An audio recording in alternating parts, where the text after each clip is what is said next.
porque a gente estava num patamar que a gente tinha uma lucratividade boa, mas não chegava perto do dobro.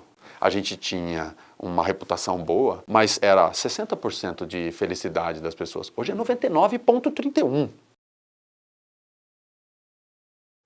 Bom, gente, estou aqui com o Márcio Fernandes, o Fábio Saba, nosso coordenador pedagógico, para bater um papo com essa figura aqui, o Márcio. A gente já vinha se divertindo aqui nos preparativos, sobre o conteúdo, sobre a palestra que ele vai ministrar na IRSA Fitness Brasil, no primeiro dia de evento, 1º de setembro de 2016. Márcio, prazer estar contigo, obrigado por aceitar o convite, de nos prestigiar aqui com esse bate-papo e pela palestra, obviamente. E acho que a primeira coisa que eu queria te pedir é para você explicar um pouquinho o tema, né? O que felicidade dá lucro quer dizer para quem nunca ouviu falar ou não conhece um pouquinho da sua brilhante trajetória. Bom, primeiro, obrigado pelo convite, a você, Gustavo. Obrigado, Fábio. A gente se conheceu há algum tempo já, eu já frequento a IRSA há alguns anos como curioso, né? E dessa vez é um prazer estar lá com todos vocês como palestrante. Com relação a essa nova filosofia de gestão, é uma coisa simples, fácil, que dá para aplicar, mas que tem uma forma bastante interessante como ela apresenta os resultados. Ela consegue trazer de uma forma bastante fluida resultados que a gente nem esperava que fossem possíveis. São 4 pilares básicos. Primeiro, você precisa acreditar em você, acreditar, praticar, e isso tem muito a ver com o que a gente fala de fitness, né? Então, tem que praticar, não tem jeito, e aí a gente vai contar um pouco sobre isso. E é óbvio que você melhora. E depois que você melhora, para você consolidar todo esse aprendizado, só tem um jeito: compartilhar. Então você pode compartilhar com as pessoas que estão ao seu redor, com os seus clientes, mas sobretudo com as suas pessoas. E é por meio dessas pessoas que a gente vai contar um pouco dessa história de como é que faz para ter um negócio que tem uma lucratividade muito acima da média. Por exemplo, o que eu tenho o prazer de conduzir chega a quase o dobro da média da rentabilidade do setor que eu atuo. E a felicidade das pessoas, por outro lado, é ainda maior, 99,3% de felicidade no trabalho. Então, eu vou tentar contar um pouquinho disso. Legal. Bom, acho que essa felicidade dos colaboradores fica ratificada pelos prêmios, né? A gente estava falando sobre a Electro, a empresa pela qual você preside, ter já sido eleita 5 vezes a melhor empresa para se trabalhar no Brasil e 2 vezes a melhor empresa para se trabalhar da América Latina. Então, acho que isso está ratificado por esses reconhecimentos, esses prêmios, né? Eu gosto muito disso porque, por muito tempo, a gente era o patinho feio, sabe? Porra, não dá certo, não funciona, a empresa é boa, mas é aquela coisa de sempre. Sim. E aí a gente fica 10 anos tentando, buscando, sonhando, mas, de fato, a gente não tem uma cumplicidade. Não tem uma coisa que tem um propósito, que é um negócio que vale a pena. Então, muita gente frequentava a nossa empresa para receber o salário. E é lícito, é justo, as pessoas precisam ter as necessidades básicas atendidas, ter um salário para comprar uma casa, um carro, ter uma condição de pôr o filho numa escola. Mas a gente conseguiu chegar num patamar que a pessoa não faz mais assim. Ela quer. Ela busca aquilo como propósito de vida. É lógico que ela vai revolucionar a vida dela, mas a empresa ganha também. Então isso a gente chama de convergência de propósitos. E aí tem as fórmulas, tem o como fazer, o como praticar. Primeiro você acredita, depois você pratica, não é isso? Sim. E é óbvio que melhora e depois compartilha. Então eu quero tentar compartilhar com vocês um pouco disso, hoje aqui nesse vídeo, mas também lá na palestra. E como é que faz para a gente fazer com que as pessoas acreditem naquilo que naquela diretriz que a gente quer tomar? Qual é o segredo disso? Bom, eu estou vendo você com o meu livro aí, então já vou aproveitar. Aqui no livro eu falo muito disso. Uma empresa, ela é, na verdade, um movimento feito por pessoas que acreditam um pouco acima da média nelas mesmas, na sociedade. Então, um profissional liberal que empreende, uma pessoa que monta uma empresa, eles têm algo diferente, eles têm uma crença diferente. Então, o acreditar que está aqui parece que já está meio nativo nessa pessoa, porque em algum momento ele acreditou nele. Ou saiu da empresa onde trabalhava e montou o próprio negócio, ou resolveu estudar para ser um profissional desse setor, e um profissional liberal, e vai para cima disso. Aí, quando você chega e monta esse negócio, é fundamental que você acredite nas pessoas.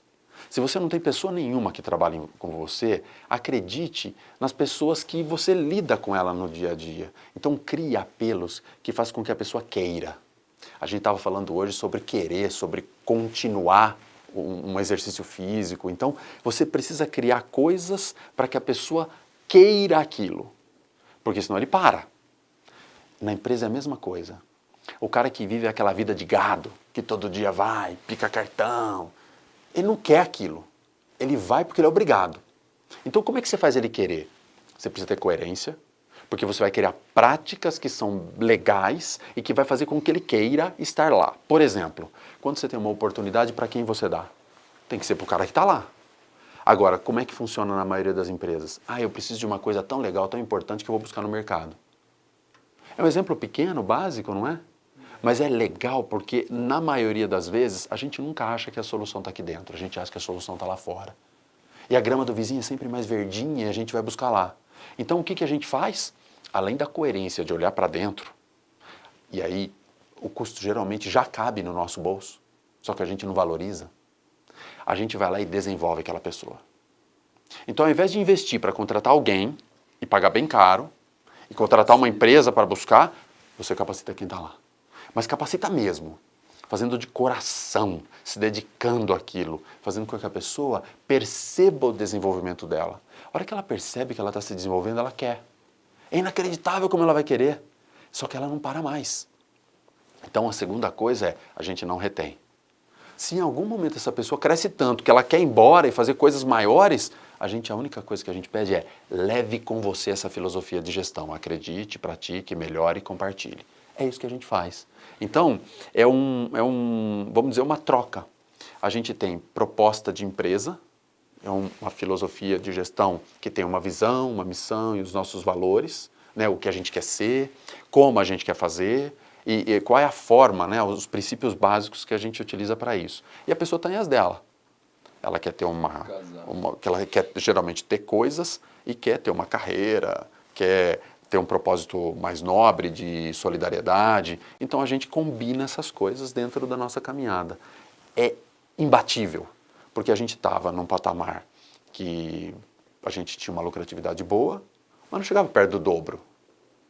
A gente tinha uma reputação boa, mas era 60% de felicidade das pessoas. Hoje é 99,31%. Então percebe? A mudança ela é difícil de começar, mas depois ela não para mais, porque as pessoas gostam.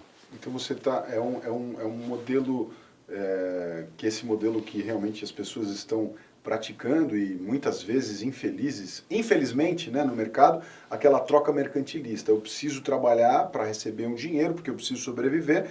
É uma mudança de comportamento em cima de um significado maior do que eu faço. Exatamente. E aí tem gente que tem objetivo de carreira.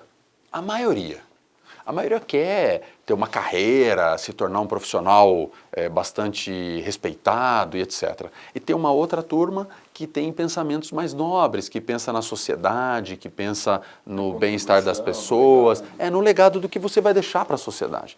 Então o que a gente faz? A gente combina as duas coisas. Por exemplo, tem uma lei no Brasil que fala que as empresas devem contratar menores aprendizes. Então, por exemplo, se você tem 100 funcionários, você precisa ter uma quantidade de jovens aprendizes por lei. Então, o que a gente fez? Diferente de ir lá e contratar o jovem de 15, 16 e 17 anos, a gente vai no orfanato, faz um trabalho com jovens do orfanato, se aproxima destes jovens no orfanato, traz esses jovens para trabalhar com a gente durante o dia e à noite eles voltam para dormir no orfanato. Bem, quando ele vem para dentro do nosso negócio, aquilo ali não é um emprego, aquilo ali é a família dele.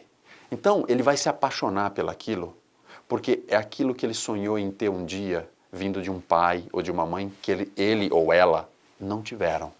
Então, aquele vai ser o pivô do propósito de quase todos os outros que vivem na sua empresa. Por um simples motivo, você está fazendo uma solidariedade que tem a ver com a felicidade do grupo e que vai gerar lucro também para o jovem, para todos que estão ali, para o empreendimento. Porque esse é um negócio que parece simples, mas ele reanima. a gente vive num mundo com muita notícia ruim, com tudo que não funciona, que quase tudo não presta. Mas tem muita coisa boa. E é valorizando as coisas boas que a gente vai resgatando essas coisas, como valores de família, como valores de inclusão. E aí a gente vai trazendo essas coisas para dentro da empresa. É atrair essas coisas boas. Então, se você acredita, o resto você vai fazendo. Então, não precisa seguir o que está no livro certinho, não. Você precisa seguir o seu coração. O seu coração vai dizer o que você tem que fazer. É que às vezes a gente pensa, mas e o mundo? O que o mundo vai achar? O que o outro vai falar? O que o meu concorrente? O que o meu... Não, pensa o seguinte, como é que você quer ser tratado? Se você tratar o seu cliente ou o seu colaborador assim, você já tem um caminho pela frente que já vai te abrir portas maravilhosas. E aí algum fundamento, alguma ideia, sugestões, aí você pode ler o livro que vai ser interessante. Muito bom. Deixa eu pegar esse ensejo só. Você mencionou família e no livro você comenta sobre a importância da sua base familiar e o que você aprendeu com seu pai e sua mãe, né, de efetividade e afetividade, e quanto isso faz parte da filosofia da empresa. Então comenta um pouquinho, você menciona a sua esposa também, e comenta um pouquinho como é que você relaciona esse aprendizado e você sendo uma pessoa só, né, não uma pessoa no mundo profissional, uma carreira, e a outra pessoa física, uma pessoa só, como essa base familiar é importante para você. Bom, e faz parte da primeiro filosofia. pensa, imagina como é difícil ser dois, cara. Ser um já dá um trabalho do cacete, bicho. Ser dois não tem como. Então, dois é muita coisa para carregar. Então, a gente tem um trabalho que eu particularmente gosto muito, que mede a autenticidade de uma pessoa.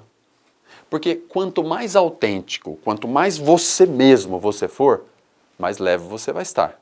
Porque se você, não, agora eu estou falando na minha empresa, então agora eu sou um. Não, agora eu estou no churrasco com a turma, agora eu sou outro. Não, então você tem que ser o mesmo, não existe dois. E aí, este mesmo tem que ser composto de partes que se combinam. No meu caso, eu tive a felicidade de ter as duas partes refletidas dos meus pais.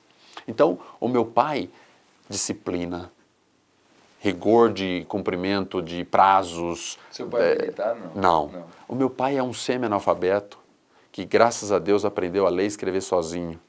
Estudou até a 4ª série do primário, operário metalúrgico, hoje aposentado. É um cara brilhante. Eu digo no livro que ele é um engenheiro sem diploma. Sabe por quê? Ele não estudou porque ele não acreditava que ele pudesse ser. Então, por isso Não que acreditar é fundamental. Ele achava que se ele conseguisse ter uma casa e sustentar os filhos, estava bom. E estava, porque amor e carinho não faltou, mas ele podia ter ido muito além. E é por isso que eu falo para as pessoas que precisam acreditar. Porque se elas acreditarem mais nelas mesmas, elas vão poder voar bem alto. E com a disciplina, você acorda cedo.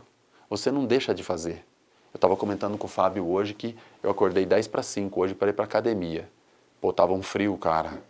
Mas eu vou, entendeu? Porque eu gosto de tomar sorvete, entendeu? Conta a proposta que você fez para o seu personal trainer de dobrar a remuneração. Eu falei para ele, se eu dobrar a remuneração e eu não preciso acordar cedo, você faz para mim?